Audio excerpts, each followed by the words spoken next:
नमस्ते, मेरो नाम विष्णुमाया थापा। मेरो घर तनहुँ।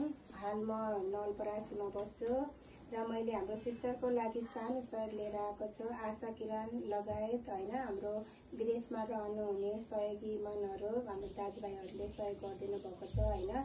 हाम्रो सिस्टरको लागि 34,000 पैसा मैले सहयोग लिएर आएको छु र हाम्रो सिस्टरलाई बोन मेरो क्यान्सर होइन सिस्टर बोन मेरो क्यान्सर भएको कारणले हामीले यस्तै बिरामीहरूलाई सहयोग गर्ने उद्देश्यले हाम्रो आशा किरणको समूहको उद्देश्य भनेकै हामीले बिरामीलाई सहयोग गर्ने, यस्तो दुखी पीडितलाई सहयोग गर्ने हो।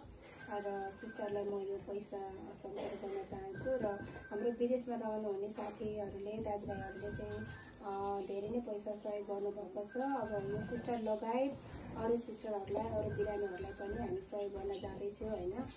त्यही भएर यो सिस्टरलाई चाहिँ मैले यो पैसा दिन चाहेँ र सिस्टरले केही कुरा गरिदिनुहोस् न। धन्यवाद। हजुर लगायत राजु सर कतारदेखि फोन गर्नुभएको थियो मलाई। राजु सर अनि सूर्य किरण संस्थाको सबैजना आशा किरण समूहको लागि सबैजनालाई धेरै धेरै धन्यवाद। देश विदेशमा रहेर पनि अनि यहाँको संस्थाबाट थ्रोबाट मलाई आएर आज हेल्प गर्नुहुने सम्पूर्णमा धन्यवाद, धेरै धेरै धन्यवाद। हजुरहरूले धेरै सहयोग अरूले पनि गर्नुभएको छ। अहिलेको यो सहयोगले पनि धेरै मलाई राहत हुनेछ। मेरो ट्रान्सप्लान्ट अब सायद छिट्टै हुनेछ। बोन मेरो क्यान्सर भयो मलाई चाहिँ। हजुरहरूले गर्नुभएको यो सहयोगलाई मनदेखि नै धेरै धेरै धन्यवाद भन्न चाहन्छु। यो दुःखद घडीमा यसरी आएर सहयोग गर्नु भनेको मेरो लागि धेरै ठुलो कुरा हो। धन्यवाद सबैजनालाई, हजुर लगायत सबैजनालाई धन्यवाद भन्न चाहन्छु।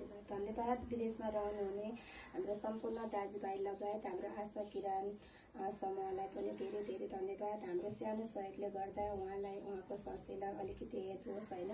फेरि पनि हाम्रो आशा किरण समूहले यस्तै गरी धेरैजनालाई सहयोग र सपोर्ट गर्न सकोस् भन्ने आशा राख्दै धन्यवाद छ सबैजनालाई।